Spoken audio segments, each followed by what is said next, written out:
Here we are, back after dinner. We heated it up, it's nice and toasty.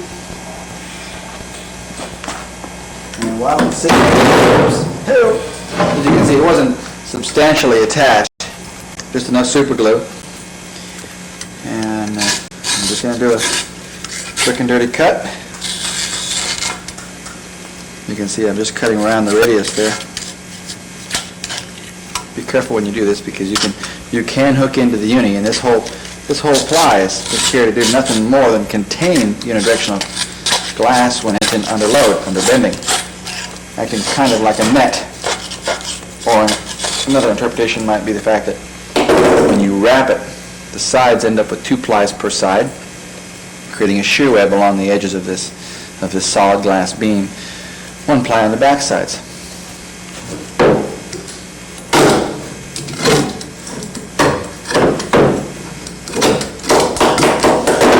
And I'm going to sand this. It's quite warm, so it really did get a pretty complete cure. I'll sand the sides, sand this, help clean up the radius a little bit more, and then I'll do 1 more ply.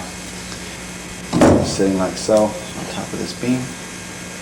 And then we're ready to fit this thing at some point downstream of this tape. Okay, we've come back from dinner, and our front strut is completely glassed and hardened, and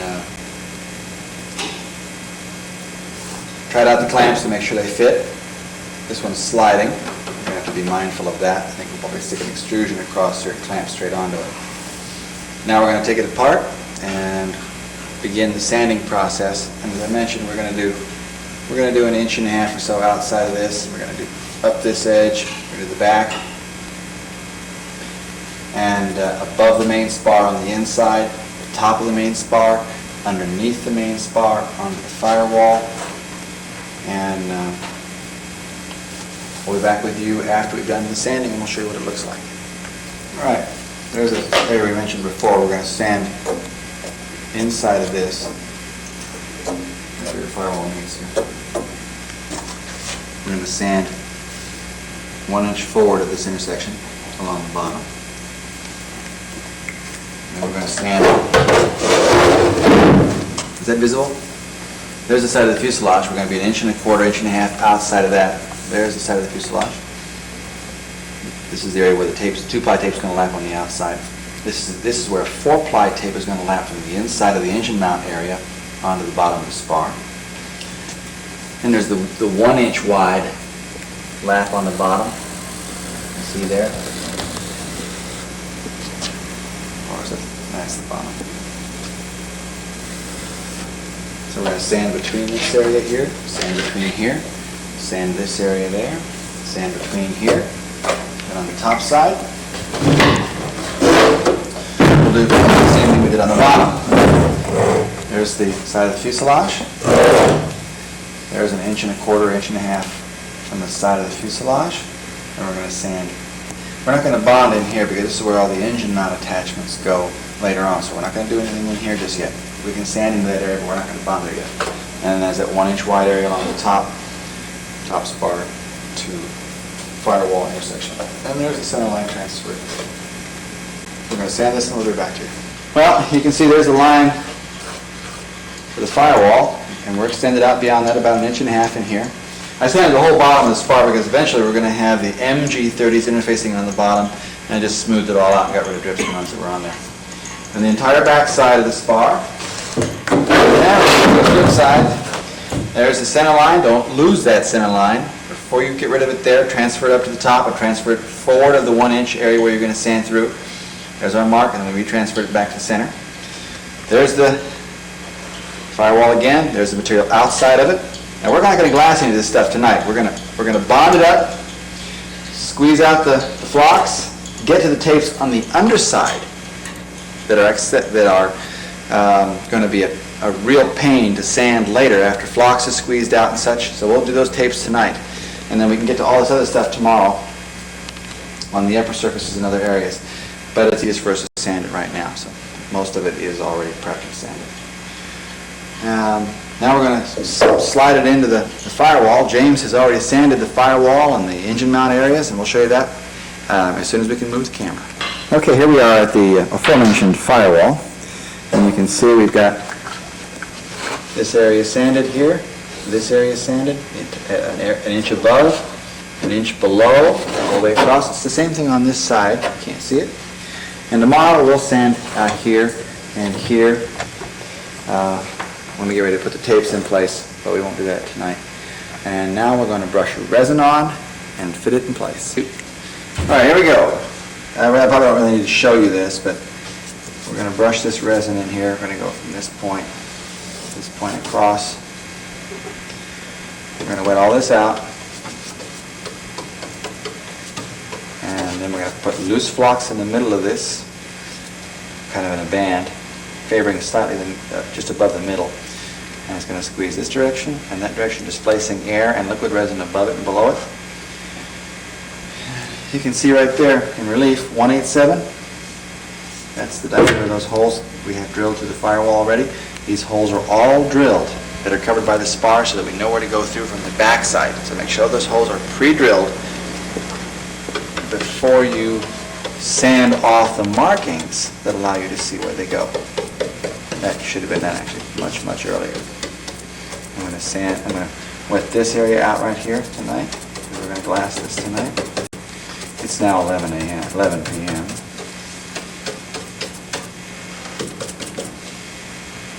We're going to paint all the appropriate places on the main spar tonight as well.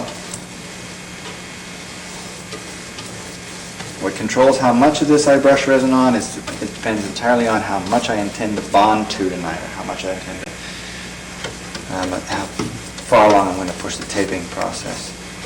I am going to do this surface right here tonight, the 4 plies of glass from there to the underside of the main spar, the 2 plies of glass along here, 4 plies here on this surface, and that will be it tonight, and the actual bonding squish out between the spar and the firewall. Okay, you remember our little conversation a while back about how much we notched into the front and of the spar opening to clear it so it would slide in? Well, we forgot about one thing. We're going to cover the back of this center with, 1/4 to 3/8 of an inch of flocks down the middle. And that's going to require that the spars slide further forward away from the firewall, otherwise we're going to scrape the flocks off when we're going into the openings. So we've gone back to the slots and we've filed them larger. Notice it's kind of loose. There are a number, there's all kinds of descriptive language that could be used for this kind of consistency, but we're evolved people who don't make such comments. Spread it on liberally. We want it to squish. We want it to go up and down, pushing air ahead of it as it goes. And we know there's going to be much more here than we're actually going to leave behind. We want just a film of epoxy and flux left.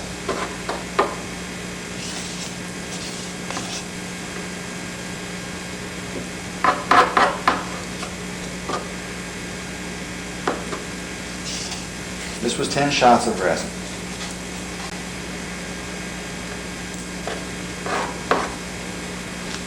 And we can't dawdle while we're putting this in. We're going to roll it on its side, slide it in, and begin to squish it immediately, lest it begin to sag before it gets fully in position. You notice I'm favoring it a little bit on towards the upper surface because it's going to start to sag when I first pick it up. We want equal distribution, push above and below. Now once we get it lightly clamped in place and begin to displace resin, as it gets closer and closer to nesting permanently against the firewall, we'll start checking triangulation to make sure that we have the spar, what is referred to in the boating industry as horned off. This is triangulation. This will be on center line. We'll measure from the rear left upper corner here to the center line of the instrument panel, and then we'll do the same thing with this corner, measuring as accurately as is possible. And we won't leave until the squish is pretty much done, or until we've wedged it so it can't squish anymore, which can be done with tapered tongue depressors. One side usually, which is the left side by the way, nests firmly against the firewall, and there's about a 32nd of an inch left on the right to get absolutely precise. Most of the installations have been very consistent. And at that point, we'll stop the video and put the spar in place. Here we go. We'll slide it in. You can see right here, this is where we increase its width, both the top and at the bottom. We're going to be sliding along here on that notch. Looks like we're going to have enough room for the epoxy. Okay. Direction, down. I'm sorry, up on your end. Okay. Now then, as we get close, we've got almost a half an inch. Stay all the way forward.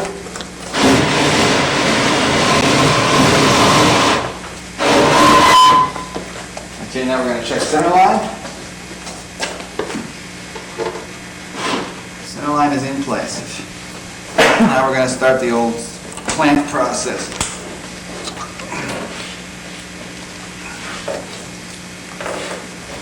Okay, I'm going to do a little wiggling here. Back and forth, diagonally and such. You can see it's squeezing out. I'm still very close to center. The bottom is the area that's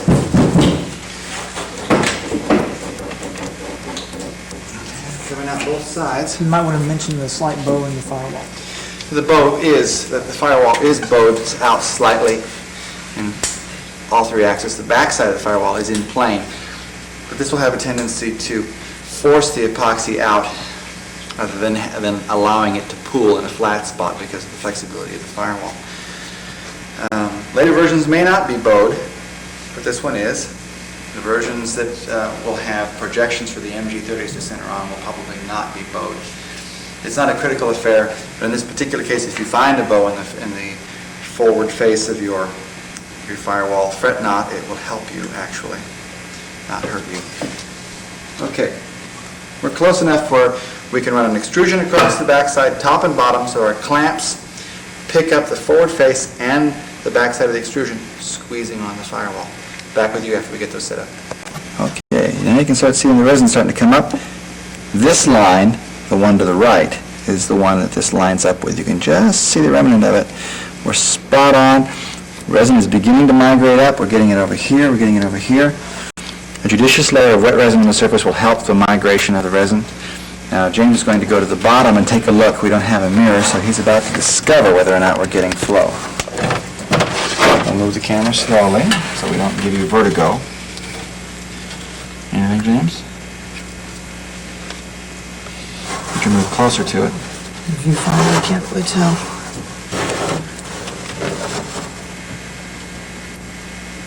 Can't tell through the viewfinder. Okay, well, folks, if you can see it, maybe you can. This is the best guess. Let me take a look. Can you get your eye down there? Yeah, I can see the resin brushed in there, but I can't tell if it's... Oh, yes, there is some flux, it looks like, over on the right side. I'll be able to tell by running a stick through there. Yes, we got flux coming through. So it's beginning to migrate. Now we're getting a judicious amount of squeeze out between spar and firewall. It's coming at the top. We've been progressively clamping, tightening up our clamps, and now we're going to start checking triangulation and level. We can back off on these slightly now that we've displaced the resin. It won't suck air back in. Okay, we've placed the screw at the top center of the instrument panel. And remember, we verified that was absolutely dead center. Earlier, on Aaron's aircraft. Same thing on this one. And now what I'm doing is going to pan right here. So we're going to check triangulation. We're going to the aft furthermost corner. And you're the one who trimmed to the final shape here, so you must have verified that this was the aft point. So aft rear corner, we have 116 and a 32nd. This side, I've got 115 and 15 sixteenths plus 30 seconds. So I'm within a 16th of an inch from end to end, which means I have a disparity of 32nd of an inch per side. Now, these aft plates on the backside of the spar can't be installed to within that accuracy, nor could your wing have been built to that kind of accuracy. So when you are finished placing the two spars face to face, that's when you'll determine if your sweep angles are absolutely correct. But we are close enough here. We're ridiculously close by clamping firmly all the way to the backside of the forward face of the firewall to be certain that nothing more is going to change. It's squeezed all the way up against it. We've been progressively clamping these in place. We've left the left one no tighter than it's been. We've been squeezing harder and harder and harder on the right one. We're trying to get this out. May, in the next 15 to 20 minutes, end up exactly the same left side to right side. Not absolutely paramount that this be the case. Plus or minus a 16th will do. Now we're going to get the water level out. We'll show you the last operation before we tape the underside of the spar. We'll finish the rest of the spar out to you. Okay. We're going to squeeze out here. Can you see it in here, Wayne, James? Zoom in. Zoom in. See how close that is? Focus. There's not a 32nd of an inch between the two. We have just a hair more on this side. It's not much, but it's very close to the opposing side. And you can see resin squeezing out through the holes that were pre-drilled for the upper verticable pulleys. We'll wipe that off before it hardens. These extrusions go all the way across so that if you squeeze in here tight. These are really too small. These little ones, these big ones should have been the same thing on the top as the bottom. Get more force that way. We keep wiping away the ooze as it continues to come out. We'll probably be doing this for another half an hour before we escape here. Okay, we've just used a water level to level this. We had to come up about the thickness of a tongue depressor. As a matter of fact, I soaked the tongue depressor in epoxy and stuck it in there. Then filled the resultant gap with pure flux. And it's oozing out this side now underneath. You can clearly see the tongue depressor on this side. And it's as good as any other filler in there. And we have a small gap underneath here. We'll fill that with flux. And we'll put 4 plies of glass from here up, lapping at least an inch. Same thing on the left side, and 2 plies full length across. Tomorrow we'll lay the tapes in here and on the outside, and later we'll do the engine mount installation in here and the launch arm installation. But this largely finishes the process of installing the main spar. You've got main spar on center line.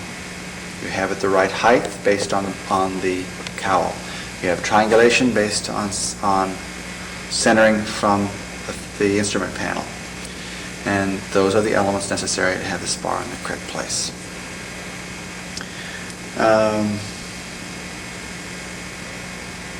We're going to show you the use of the water level. Okay, what Tim and I are doing is we had clamps over these, and we're opening them up, and we're going to take the two. You can see the water, James? Zoom in, see if I can see it. Got it. Okay, now you notice they're identical, absolutely identical. No matter how far I move these apart, they will remain equidistant to one another in equilibrium. We're going to hold them up, close our thumbs over the tops, take our water levels and place them on the ends of the spar.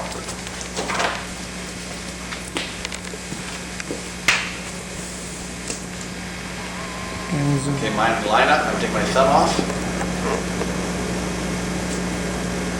Thumb off. Okay, James, can you see his water on his side? I can see the top of yours, and then move over to the other side.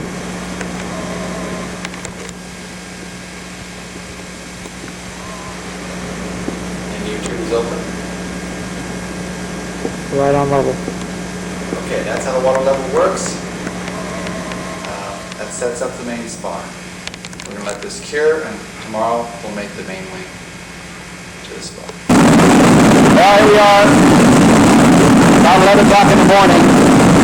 Didn't get much above 60 degrees last night, so we're warming up the forward face of the firewall. Here's the behemoth in the background. We're going to let it cool off, or just shut it down for a moment so I can talk. It's getting up warm. The resin is still quite tacky. So much so that we can't be certain that the main spar won't move around when we go to put the wings on, which is what we're going to do today. But the good thing is that it's so much so tacky everywhere that it allows us to put the tapes in place that we didn't do last night. And I've checked the forward face underneath here. It's still quite aggressively tacky. And we're going to put fresh flocks in place in a few spots underneath here. I'll reset the camera up so you can see what we're actually doing. What we're going to do is the bottom side of the spar to firewall interface, top side of the spar firewall interface, and then the 4 plies of tape that run from the engine knot reinforcement area to the underside of the main spar. So the amount of tape you need is 2 plies, 60 inches in length, 2 inches wide, which works out to 20 inches by 6, because that's the longest length tape we're going to need. And we made it 20 by 7, which gives you some material extra on the edges to trim. So we've mixed up 5 shots of resin, cut 2 pieces of material, and we'll cut that into tapes in just a few minutes. We'll be back with you then. Okay, we're going to brush resin in here. Up an inch, maybe a hair more. Ooh, it's toasty, all right. We'll hit the portion of the spar we've sanded last night. And we're going to do the same thing down below here. I think James can see that. Bottom side of the spar. Here. And here. Now, James, can you change the camera position so you can see down underneath? Let me stop it. Okay. Bottom of main spar.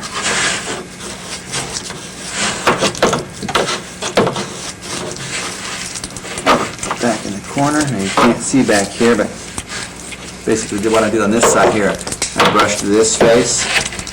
We already have flocks in there, but now we're going to put a fresh bead of flocks in the corner, one that has some shape to it, some definition.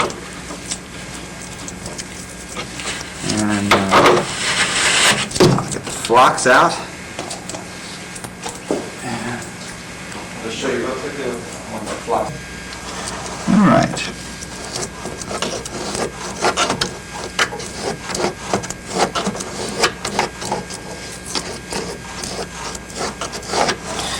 I can't see in there, so I'm going to stick my head in there. Oh, not bad for a blind corner. They need to be quite so large. And we're going to do that all along the bottom here, filling any gaposis that's left. Doesn't have to be a large corner. Get a sample in there and I'll squeeze it out. So we're going to do that here, the other side, along the top only, and we'll be back with you. Okay, we got a tape. This is the top tape. It's 19 3/4 of an inch. Move progressively down the length of the tape, folding as I go. Okay. James is going to pan to the back of the forward face, upper intersection, spar to firewall. Right back into the corner, edge.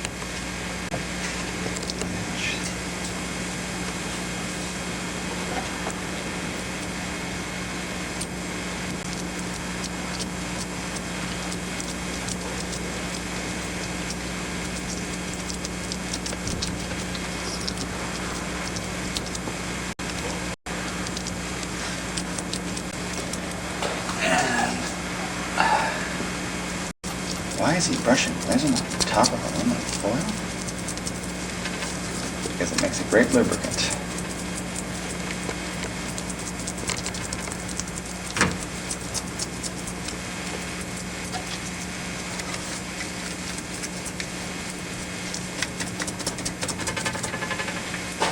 And get my finger, rub the aluminum. You can hear the air escaping. Can you hear that, James, through the head? Is that? Snap, crackle, pop, Rice Krispies kind of sound. Sure can.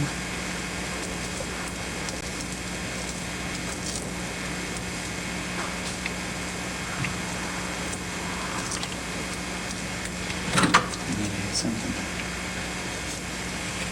pull the foil down with. My knife looks pretty good, actually.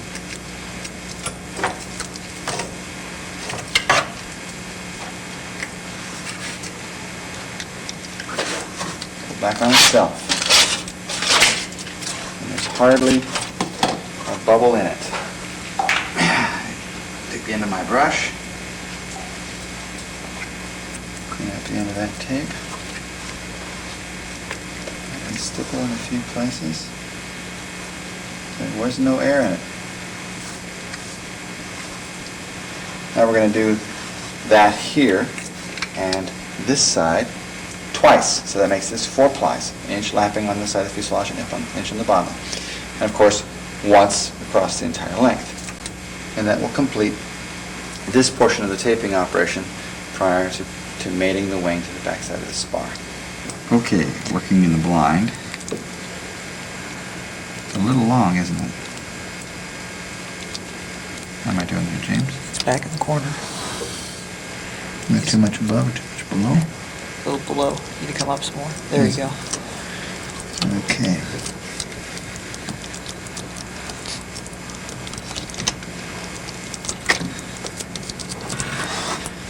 Again, the magic brush.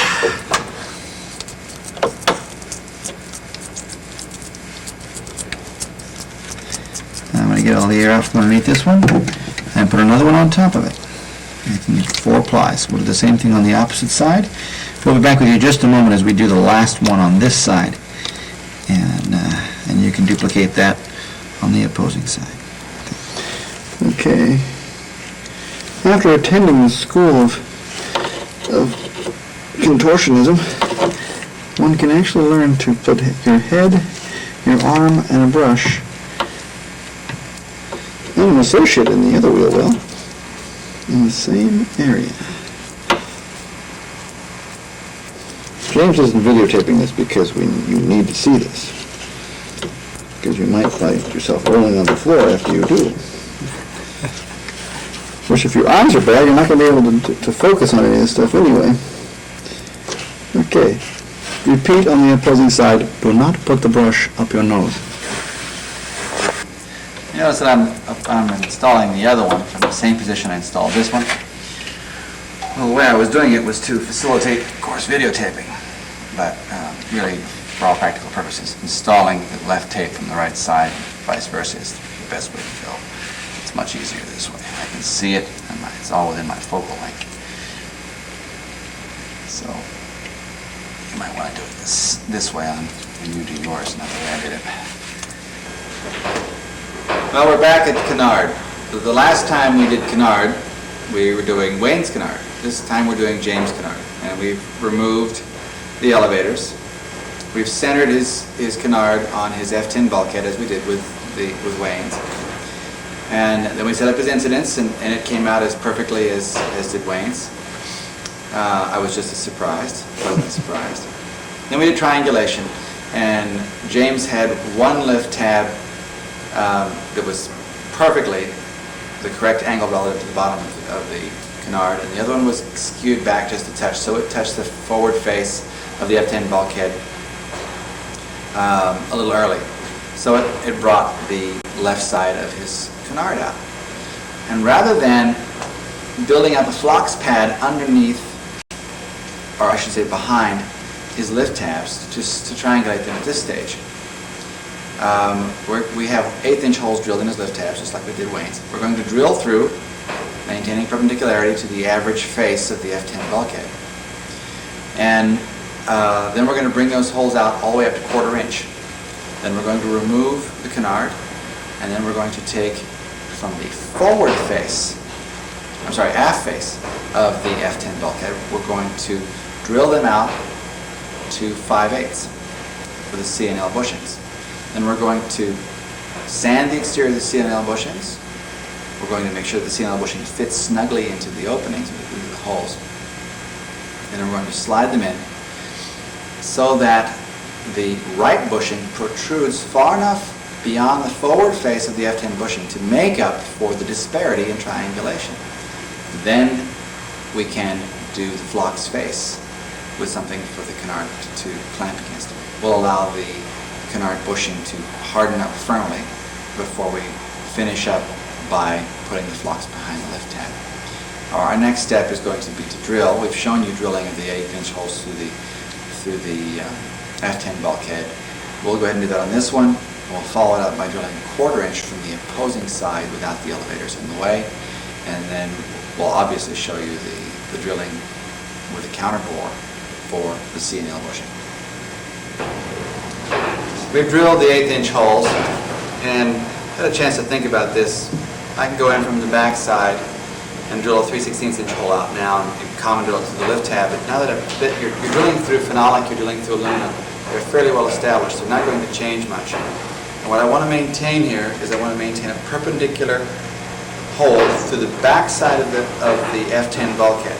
That's primary. It'll pick up the lift tab and average out as the two holes match up. So what I'm going to do now, instead of match drilling with 3/16, I'm going to pull the canard, drill 3/16, making sure that I'm perpendicular to the surfaces, and then drill the lift tabs out to 3/16, check them, and then take the canard off again, go through with 1/4 inch, again making sure that I'm perpendicular, and then I'll follow through. Now that I've got 1/4 inch holes established, I'll put the canard in place and then I'll match drill 1/4 inch. Then I'll remove the canard and then I'll do the C&L bushings. We'll go through each of these processes as we do it. Okay, I got James over here. I'm making sure I have perpendicular this way. James is making sure I have perpendicular this way. Okay, you're good. You're right on it.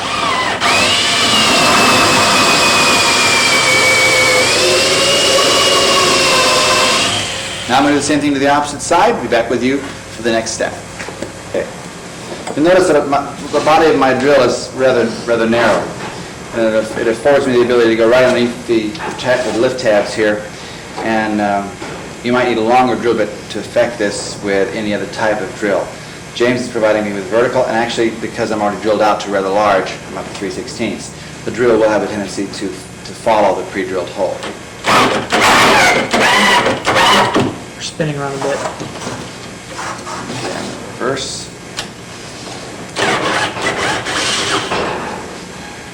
Reverse. Spinning around. Chuck's spinning on the bit. Still.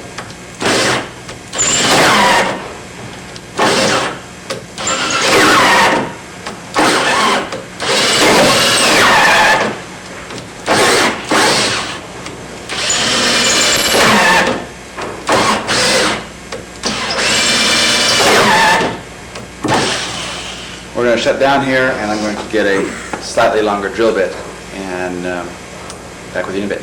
Video? As previously mentioned, longer drill bit. Up, down, left, right. You're good.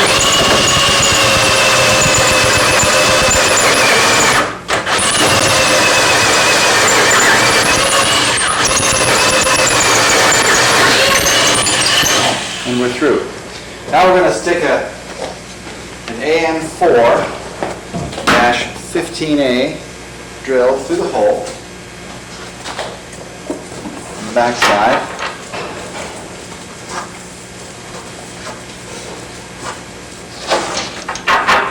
Put a non-locking nut on the forward side of the lift tab with an AN960 washer to make sure I don't scar the forward face of the lift tab while tightening, and then I'll drill the opposing side. Go. going to show you first is what the front of the lift tab looks like. The nut is in place, tight against the washers. And then he's going to swing over and show you what the clamp looks like. That looks quite good. Hold that, please. Yep, right on the money. And I'm going to back drill that from the opposite side. We have it leveled. Incidence is correct.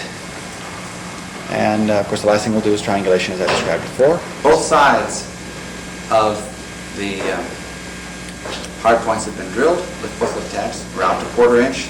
We've tightened them. We've checked the incidence. We're now going to remove the canard and get the counterbore in place and bring those openings up to 5/8 in diameter. And we'll press the C&L bushings in place and check the triangulation and move the final bond back to you then. Okay, we're shooting. I can tell I'm perpendicular left and right. Yep. And James is telling me I'm vertical. Yep, Correct? straight Okay, on. and the pilot will not let me really stray much. The backside of the cutter could have an effect, but not a big deal.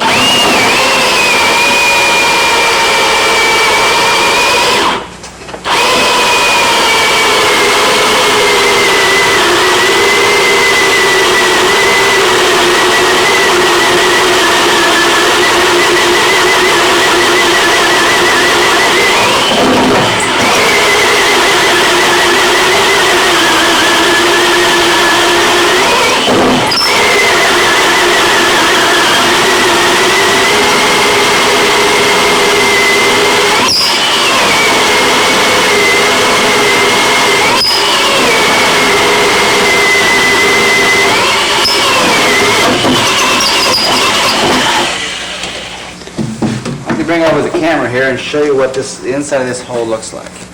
Go. Notice the polished edges of the phenolic and the thickness of the glass in the backside. The phenolic and the glass is what bears all your load. The backside of this and the foam, the doubler, is only here to prevent cocking of the bushing, and that type of load is very small. I can't express here just how overbuilt this really is, but this is very important part of the structure. All right, what we just drilled with here, and which produced, by the way, just a perfect diameter hole. I can just press it out with my thumb. Very tight fitting. Loose here on the back, but that's what you'd expect. Where we want it to fit tightly is through the phenolic and through the glass, which it does just perfectly. This bit, I think James can zero in on it for you. Here's the part number.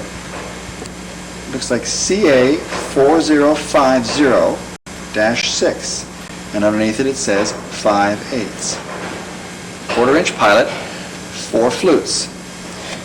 You buy it with the extension, the kind of store that would have this in a catalog. You can see the Allen set screw on the back side for holding in different size pilots, but it worked just perfectly. Take notice, the bushing on the right side is proud of the surface. The bushing on the left side, at the moment at least, is flush. We'll adjust them fore and aft to get perfect triangulation before we bond them in. And after we bond them in and they've cured, we'll put the canard back in place and match drill through again with a 1/4 inch drill bit. Drop bolts in place and then do the final drilling with a 5/6, just an undersized bit, just under 5/16, followed by a 5/16 inch ream. Just prior to that drilling, we will lay up a saddle underneath the canard, bonding to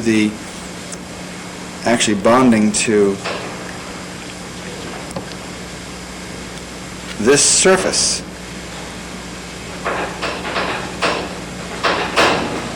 All the way, and we'll do that all the way around along this edge. So we're pretty much done with the attachment of the C&L bushings and the alignment of the canard. We will do the fit up and the final triangulation. We'll show you some more of that as we go. We're back. We've adjusted the canard, got the incidence right. We decided to remove glass on the left side instead of building up flocks on the right side.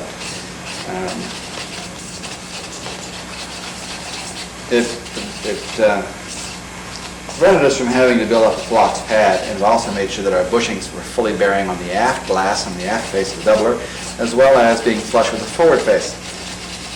Both methods would have worked, but this one ultimately meant that we would have had a slightly stronger structure. Now I'm mixing up some West due to the fact that the bushing is captured and would never move whether or not it was bonded in or not. I use West because it sticks better to aluminum and it saves epoxy gas. But I've mixed up this because at the very moment that I'm done sanding this C&L bushing, which I have captured with an AN4-15A bolt and some washers, the second that I've got it sanded, I'm going to square with epoxy.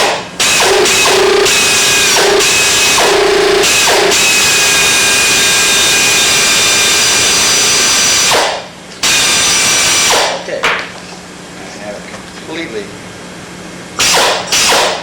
covered with epoxy. So now it's occluded from air. I don't have to worry about whether or not it's going to oxidize. All I'm going to do is take this all apart without getting epoxy all over the bolt washers.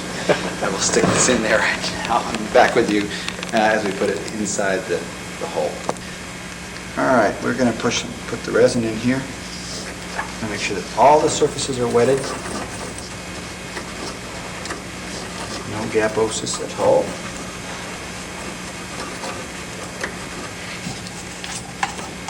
An excess here certainly can't hurt. It's just going to get pushed out by the bushing.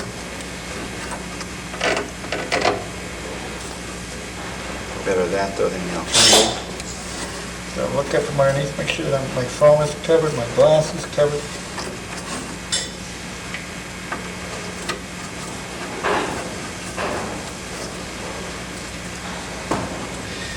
Okay, now I'm going to repeat this on the other side, sand the other bushing, coat the other bushing, and we'll be back to you as we're preparing to push them into the holes.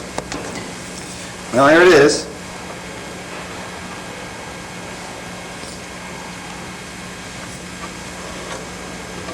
Still pretty snug. But there's more space in here than I like. So I'm going to add more resin. The bushing on the inside of the hole. Don't want any gaposis. As Andy Marshall says, and unfortunately I've never had the honor of meeting the man, he says that air is a terrible structural material. I believe it. Okay. I've got my finger positioned on the other side so it creates air pressure. We'll force resin backward along the edges.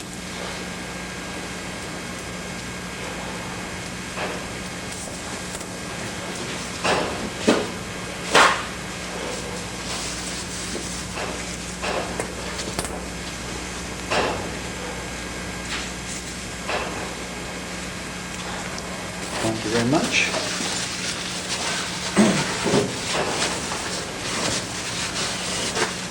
Wipe resin off the back, the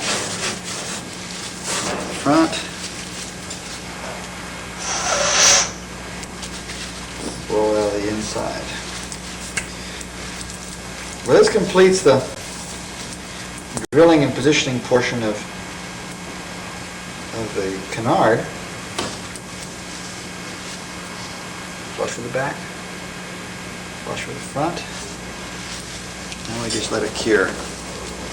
The lift tab sits in front of this, which captures the bushing moving this direction. And on the back side of this,